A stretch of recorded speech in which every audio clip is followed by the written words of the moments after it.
Hey guys, Alex Cabral here from Random Assault of GeekensteinMedia.com. Today I am doing a follow-up with, why don't you introduce yourself once again? I'm Ziba Scott, head of Popcannibal. Hey, last year at Boston Fig, the Festival of Indie Games 2012, we interviewed them about their game coming out, Girls Like Robots. Why don't you tell us a little bit more about it?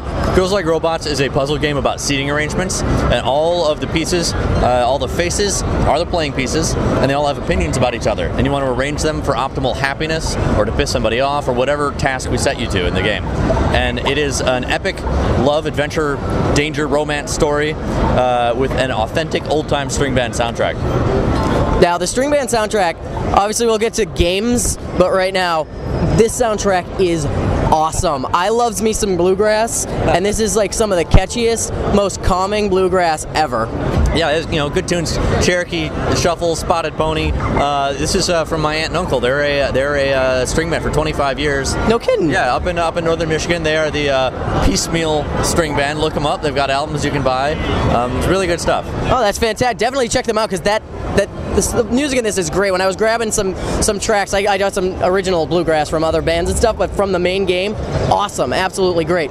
So you have a bunch of different characters going on here.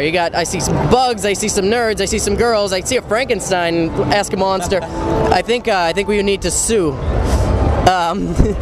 But some of them don't seem familiar to me from Fig, so I'm assuming you've added a lot since.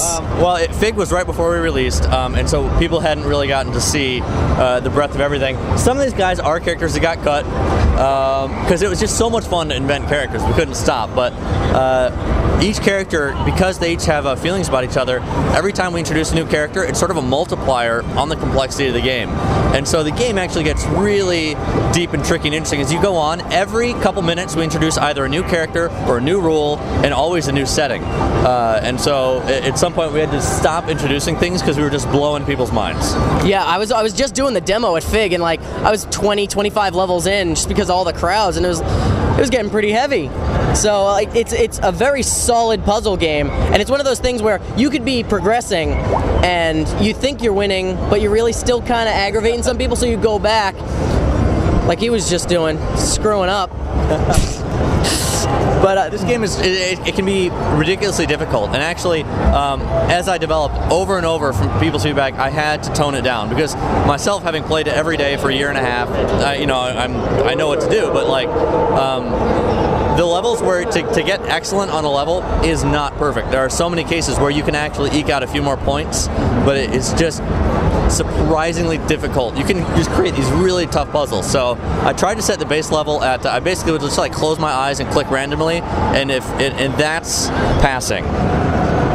So you can accidentally pass through, but it will take like a PhD. It's totally perfect at everything.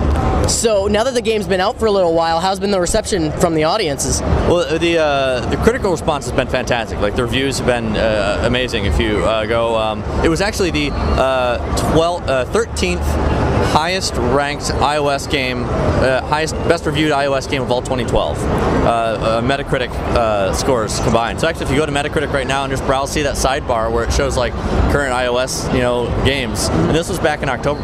Even from back in October when it came out, it's still like listed right up there, above a lot of the big dogs. So I'm really happy about that. That's fantastic. So what are you showing off now? Is it like a desktop version? Yeah. So just last week we put out a desktop version, cross-platform, Windows, Mac, Linux, DRM free, selling at popcannibal.com through Desura and the Humble store.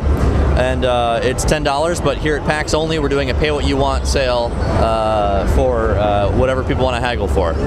Get those passes.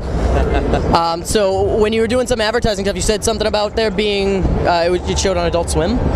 Oh, yeah. So I guess I hadn't been able to announce this at Fig. So it was like a week after Fig that I could finally say, yeah, Adult Swim picked us up and published us on for iOS. They were our publisher. And they also ran, TV ads at night on the Adult Swim channel, which is really awesome to have those ads. You can see, like, in between episodes of Family Guy, they're showing, Girls Like Robots, which is just, as a developer, it was just sort of amazing. I'm sorry, he's just a little distracted by the two bricks playing with a chicken.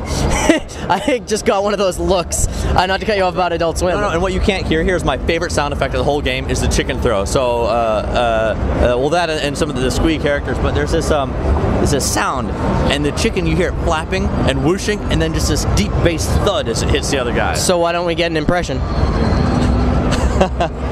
I'm gonna swim by it so I can give you that sound. That was terrible.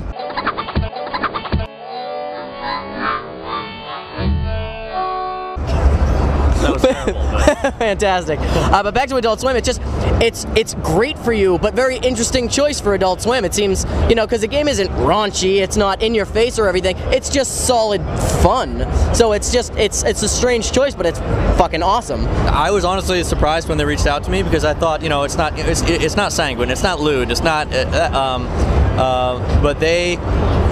And I agree that, you know, it is super charming, and I think that's probably its strongest characteristic, aside from being a really tight puzzle game. But as far as just the aesthetic and what people just sort of get at a glance, it's the most charming thing ever. Yeah, it's super simplistic looking, but it's got that touch of like detail and shade. That was Kyle, correct? Luigi. Luigi, sorry, I don't know why I was thinking Kyle. Luigi has 3 games here. The Disco Pixel over there, that shiny yellow monkey, that's all Luigi's art, those banners, he did the art on that. Is he here? Yeah, Luigi's working the booth at Disco Pixel, you should talk to him. He also, the Pwn game over there, Eric Asmussen 82 Apps, his game, he did art for Pwn also, some of the character art. Yeah, Luigi's... I guess it is the year of Luigi. But where can we find your game now? Where can we get it? All versions, everywhere.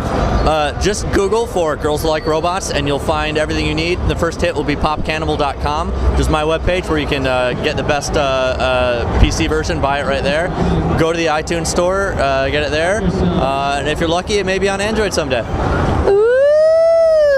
Well, thank you very much for your time. The game looks awesome. It's loads of fun. It's super addicting. I kept coming back to it at FIG, and it was amazing. So check it out, Girls Like Robots.